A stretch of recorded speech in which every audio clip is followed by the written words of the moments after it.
بسم اللہ الرحمن الرحیم۔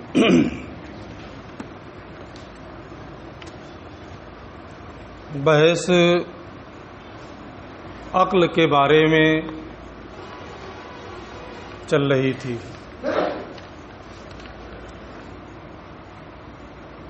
عقل کے بارے میں انہوں نے یہ بیان کیا کہ عقل اس قوت کا نام ہے، نفس کی اس قوت کا نام ہے جس کی مدد سے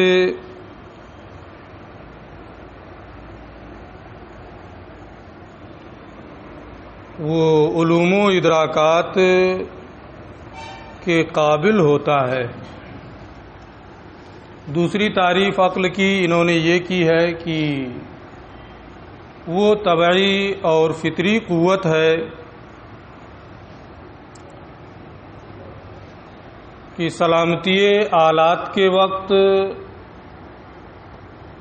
اس کو ضروریات کا علم مستلزم ہوتا ہے۔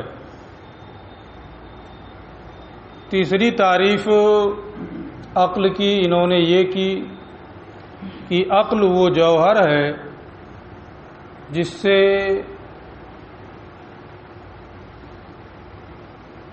دلائل اور تعریف کے ذریعے سے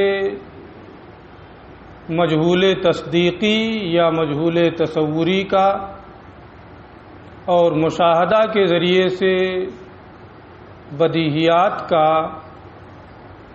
ادراک کیا جاتا ہے۔ یہ تین تعریف ذکر کرنے کے بعد ماتن نے ایک عبارت لکھی فہو سبب للعلم، کہ عقل ایک سبب علم ہے۔ اس پر ایک شبہہ تھا۔ ما سبق میں دو سبب علم یہ بیان کر چکے ہیں۔ اس سے پہلے انہوں نے یہ کہا تھا کہ اسباب علم تین ہیں۔ تین میں سے جب دو کا بیان کیا تو وہاں اس کی یہ صراحت نہیں کی کہ یہ سبب علم ہے۔ جب تیسرے نمبر پہ آئے تو یہاں انہوں نے مکرر یہ بھی کہا فہو سبب للعلم، کہ عقل یہ سبب علم ہے۔ تو فطری طور پر انسان کے ذہن میں، پڑھنے والے کے ذہن میں یہ بات آئے گی کہ دو میں اس کی صراحت نہیں کی ہے، تو تیسرا سبب جب بیان کر رہے ہیں تو یہاں کیا ضرورت تھی فہو سبب للعلم کہنے کی؟ دو میں نہیں بیان کیا تو تیسرے میں بھی نہ کہتے، یا کہنا ہی تھا تو سب میں کہہ دیتے۔ علامہ تفتازانی رحمۃ اللہ تعالی علیہ نے بہت آسانی سے اس شبہے کا جواب دے دیا کہ اس میں سمنیہ کا اختلاف ہے، اس میں ملاحدہ کا اختلاف ہے۔ جمیع نظریات میں، تمام نظریات کے سلسلے میں سمنیہ اور ملاحدہ کا اختلاف ہے۔ وہ لوگ کہتے ہیں کہ عقل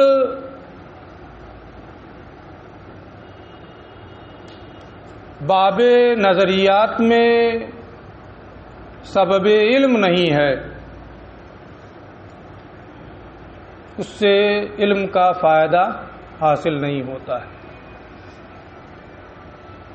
اس سے پہلے کے سبق میں نے سمنیہ کی بھی وضاحت کر دی تھی اور ملاحدہ کی بھی وضاحت کر دی تھی۔ یہ بھی بتا دیا تھا کہ سمنیہ یہ کہتے ہیں کہ سبب علم صرف اور صرف حادثہ ہے، اس کے علاوہ کچھ نہیں۔ ملاحدہ یہ کہتے ہیں کہ سبب علم وہ عالم ہے جو اللہ عز و جل سے علم حاصل کرتا ہے، لیکن وہ روپوش ہے۔ قرآن کے الفاظ جو ہیں ان کا ظاہری معنی مراد نہیں ہے، بلکہ ایک باطنی معنی مراد ہے، اور الگ الگ وہ ہر ایک کی تعویل کرتے ہیں۔ ان کا ظاہر کفر، ان کا باطن کفر، اور ظاہری اعتبار سے یہ رافضی ہے۔ میں نے بتایا تھا کہ شیعوں کی ایک جماعت اسماعیلیہ فرقہ ہے، اسی فرقے کی ایک شاخ یہ ملاحدہ ہے۔ تو تمام نظریات میں عقل یہ سبب علم نہیں ہے، یہ سمنیہ اور براہمہ کہتے ہیں، سمنیہ اور ملاحدہ کہتے ہیں، اور الہیات کے باب میں عقل سبب علم نہیں ہے، یہ بعض فلاسفہ کہتے ہیں۔ وہ کہتے ہیں کہ اللہ عز و جل کی ذات کی، اس کی صفات کی معرفت تک عقل کی رسائی نہیں ہے، وہ عقل سے ماورا، عقل سے اس کی معرفت نہیں ہو سکتی۔ تو باب الہیات میں بعض فلاسفہ عقل کے سبب علم ہونے کے منکر ہیں۔ تو یہ تین جماعتیں ہو گئیں جو عقل کو سبب علم نہیں مانتی۔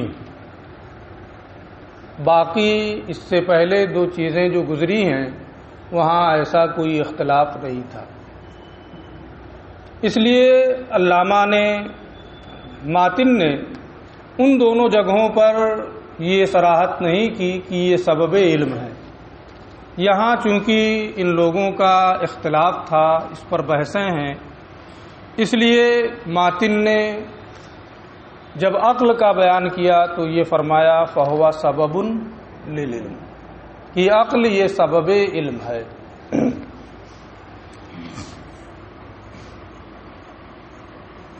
پھر انہوں نے بہت ہی اختصار کے ساتھ منکرین عقل کے سبب علم کے منکر ہونے کے جو قائل ہیں ان کی دلیل ذکر کی تھی کہ اگر عقل سبب علم ہوتی تو اس میں اختلافات کی یہ کثرت نہ ہوتی اور رائیوں میں تناقض نہیں پایا جاتا۔ حالانکہ اختلافات کی کثرت بھی ہے اور رائیوں میں تناقض بھی ہے، لہذا عقل مفید علم نہیں ہے، عقل سبب علم نہیں ہے۔ تو کثرت اختلاف اور تناقض آرا کو ان لوگوں نے بنیاد بنایا کہ اس کی وجہ سے عقل کو سبب علم نہیں مانا جا سکتا، کیونکہ اگر عقل سبب علم ہوتی تو یہ اختلافات کی کثرت نہ ہوتی، رائیوں میں اس طریقے کا تناقض نہیں ہوتا،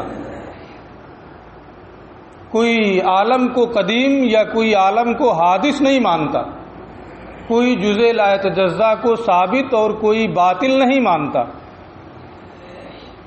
سب متفق ہوتے اگر عقل سبب علم ہوتی تو۔ اس سے اس اختلاف اور اس تناقض سے یہ معلوم ہوا کہ عقل یہ سبب علم نہیں ہے۔ ان لوگوں کی یہ دلیل ذکر کرنے کے بعد علامہ تفتزانی رحمۃ اللہ تعالی علیہ نے اس کا جواب دیا ہے کہ اختلافات کی کثرت یا رائیوں میں تناقض کا پایا جانا، اس سے یہ کہاں لازم آتا ہے کہ عقل سبب علم نہ رہے، اختلافات جو واقع ہوئے یا رائیوں میں جو تناقض پایا گیا، یہ اس وجہ سے ہے کہ نظر صحیح نہیں ہے. فساد نظر کی بنیاد پر ترتیب مقدمات میں غلطی ہونے کی وجہ سے طرفین کو صحیح طور پر نہ سمجھنے کی وجہ سے یہ غلطیاں ہوئی. ایجاب صغریٰ اور کلیت کبریٰ جو نتیجے کے لیے شرط ہے وہ چیزیں نہیں پائی گئی ہیں، تو فساد نظر ہے. اب یہ فساد نظر جس بھی وجہ سے ہو، طرفین کا صحیح طور سے تصور نہیں ہے، یا ایجاب صغریٰ اور کلیت کبریٰ نہیں ہے، نہ کئی وجہیں ہوتی ہیں فساد نظر کی. جو اشکال اربع کے نتیجہ دینے کی شرطیں ہیں، ان شرطوں کا پاس و لحاظ نہیں کیا گیا ہے. تو یہ اختلافات کی جو کثرت ہے، رائیوں میں جو تناقض ہے، یہ اس بات کو مستلزم نہیں ہے کہ عقل سبب علم نہیں ہے، بلکہ یہ ساری چیزیں اس بنیاد پر ہیں کہ نظر فاسد ہے، فساد نظر ہے. فساد نظر کا مطلب میں بتا دیا. فساد نظر کی بنیاد پر یہ ساری چیزیں ہیں، یہ سارے اختلافات ہیں، یہ تمام تناقض ہے. یہ تو تحقیقی جواب تھا جس کی تفصیل میں پہلے بھی کر چکا ہوں، منکرین کا تحقیقی جواب. اس کا ایک الزامی جواب بھی علامہ تفتازانی رحمۃ اللہ تعالی علیہ نے ذکر کیا ہے کہ تم لوگ عقل کے سبب علم ہونے، مفید علم ہونے کا انکار کر رہے ہو. انکار کرنے کی صورت کیا ہے؟ طریقہ انکار کرنے کا کیا ہے؟ وہ یہ ہے کہ اگر عقل سبب علم ہوتی تو رائیوں میں تناقض اور کثیر اختلافات نہ ہوتے، اور کثیر اختلافات اور رائیوں میں تناقض پایا جاتا ہے. لہذا نتیجہ یہ نکلا کہ عقل مفید علم نہیں ہے.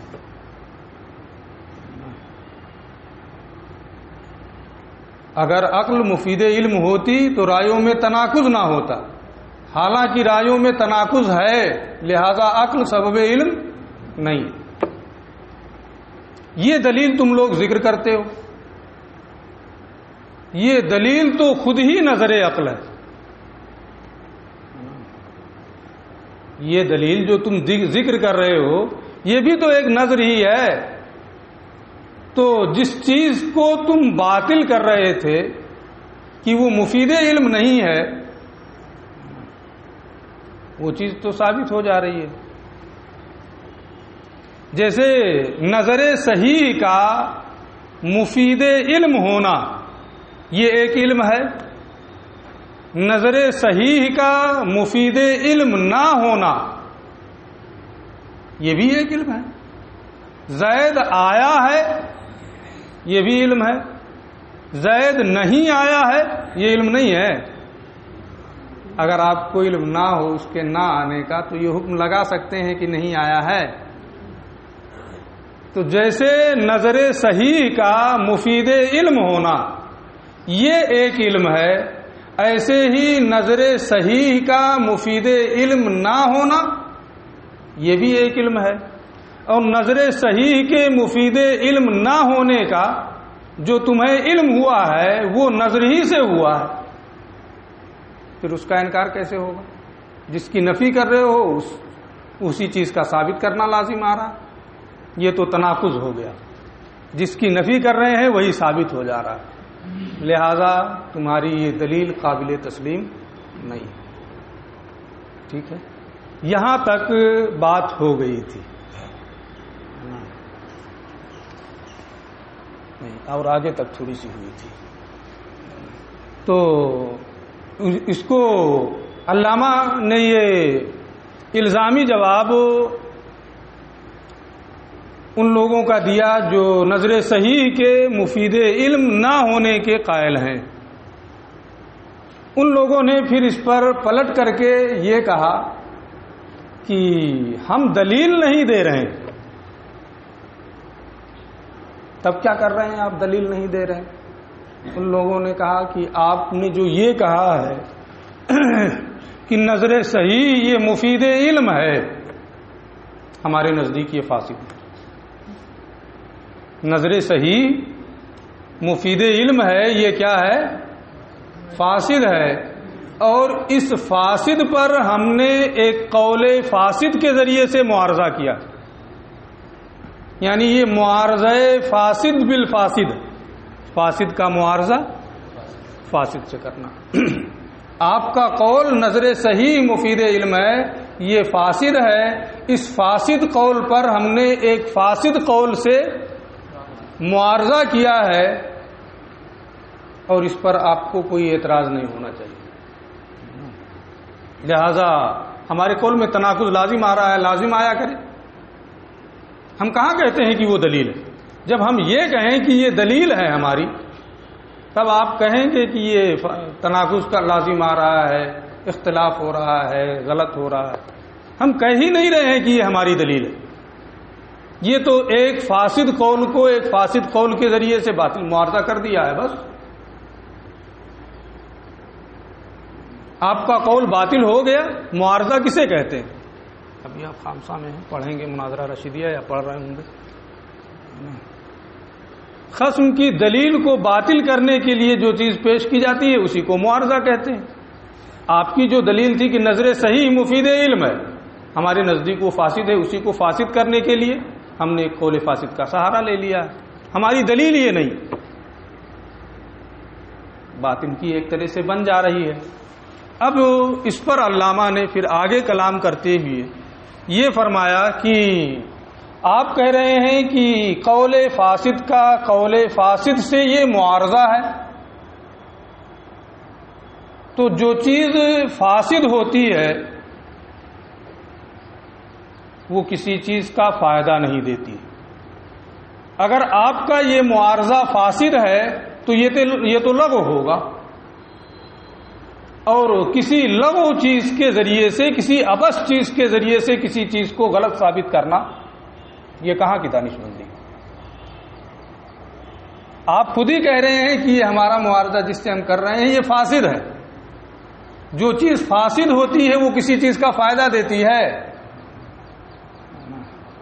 جب آپ خود ہی اس کے فاسد ہونے کے قائل ہیں تو یہ کسی چیز کا فائدہ نہیں دے گی، بلکہ یہ لغو ہوگی، اور جب یہ لغو ہے تو کسی لغو اور ابس چیز کے ذریعے سے کسی چیز کو فاسد کرنے کا فائدہ حاصل نہیں ہو سکتا ہے۔ یہ اس صورت میں جب آپ یہ کہیں کہ یہ کسی چیز کا فائدہ نہیں دے رہی، لیکن اگر آپ زبردستی پھر کہیں ٹھیک ہے فاسد ہی صحیح لیکن فائدہ دے رہی ہے، تو پھر فاسد کیسی؟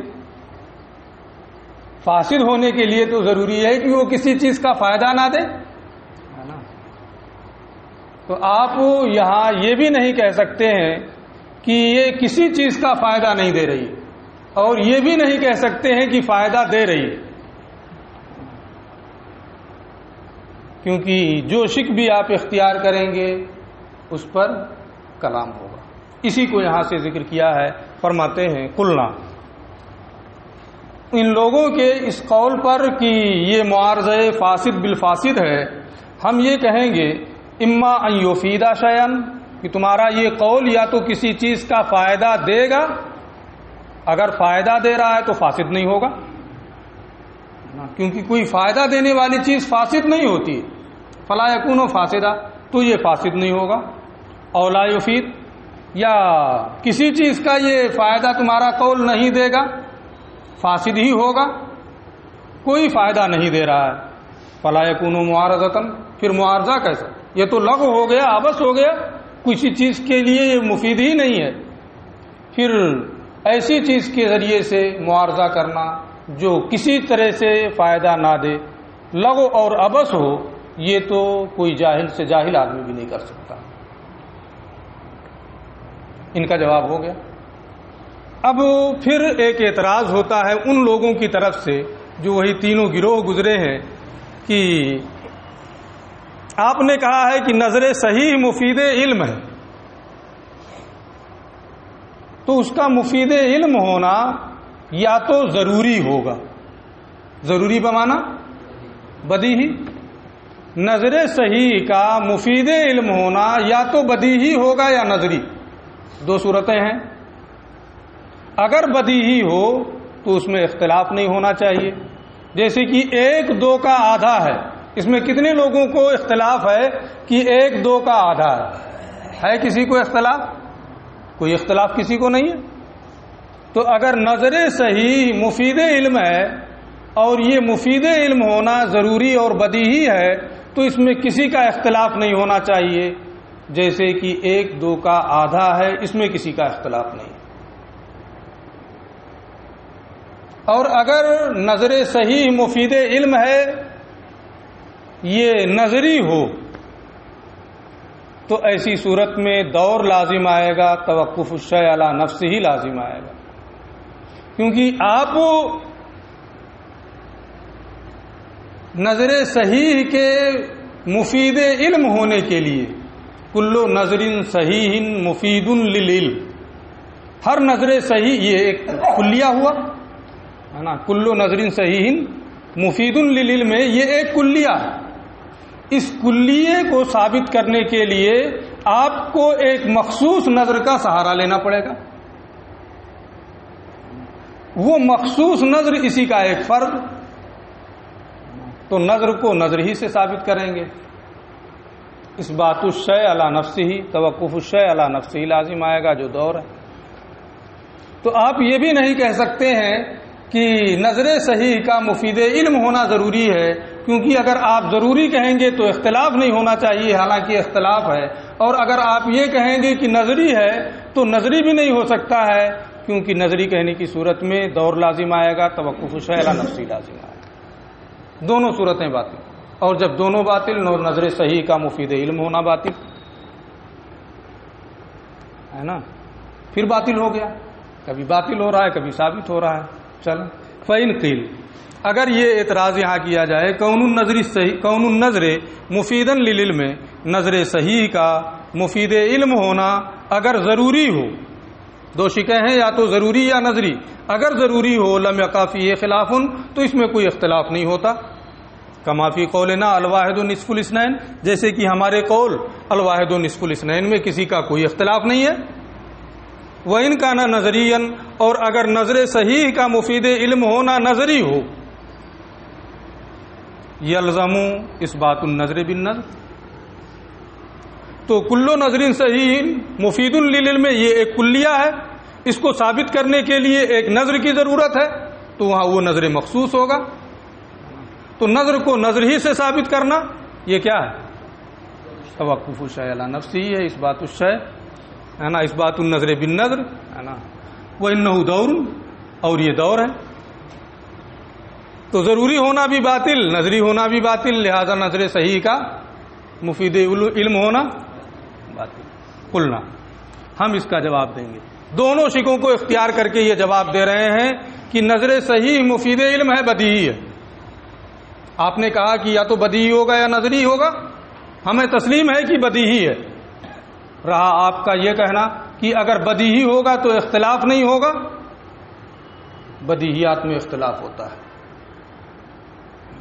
میں اس سے پہلے بھی اس کی تفصیل کر چکا ہوں، وہ ساری تفصیلات آپ کے ذہن میں ہوں گی کہ علف و عادت کی بنیاد پر اختلاف ہوتا ہے، توجہ کی بنیاد پر اختلاف ہوتا ہے، محکوم علیہ اور محکوم بہ کے تصور کی بنیاد پر اختلاف ہوتا ہے، اور کبھی عناد کی وجہ سے بھی اختلاف ہوتا ہے۔ اس میں عقلاء کا سب کا اتفاق ہے کہ بدیہیات میں اختلافات ہوتے ہیں، اور آثار و قرائن بھی اسی پر دلالت کر رہے ہیں۔ اخبار جو ہیں، حدیثیں جو ہیں، آیات جو ہیں، وہ بھی اسی پر دال ہیں کہ بدیہیات میں اختلاف ہوتا ہے۔ تو بدیہیات کے میں اختلاف نہیں ہوگا یہ کہنا یہ آثار و قرائن کو بھی جھٹلانا ہے، اخبار کو بھی جھٹلانا ہے، تمام عقلاء کو بھی جھٹلانا ہے۔ تمام عقلاء کا اتفاق ہے کہ عقلوں میں تفاوت ہے، سب کی عقلیں ایک جیسی نہیں ہیں، سب ایک ہی طرح سے ذہین نہیں ہے۔ اتنی چھوٹی سی جماعت ہے، کیا سب کا ذہن سب کی عقل برابر ہے؟ عقلوں میں تفاوت ہے۔ جب عقلوں میں تفاوت ہے تو ضروریات کے ادراک میں بھی تفاوت ہوگا۔ ایسا نہیں ہو سکتا ہے کہ عقلوں میں تو تفاوت ہو اور ضروریات کے ادراک میں تفاوت نہ ہو۔ لہذا یہ کہنا کہ اگر ضروری ہوگا تو اس میں اختلاف نہیں ہونا چاہیے، یہ سرے سے قابل تسلیم نہیں ہے۔ نظر صحیح مفید علم ہے اور اس کا مفید علم ہونا ضروری ہے۔ آپ کا جو اعتراض ہے اس اعتراض کی کوئی حیثیت نہیں ہے، لہذا نظر صحیح مفید علم ہے، یہ اپنی جگہ پر ثابت ہے۔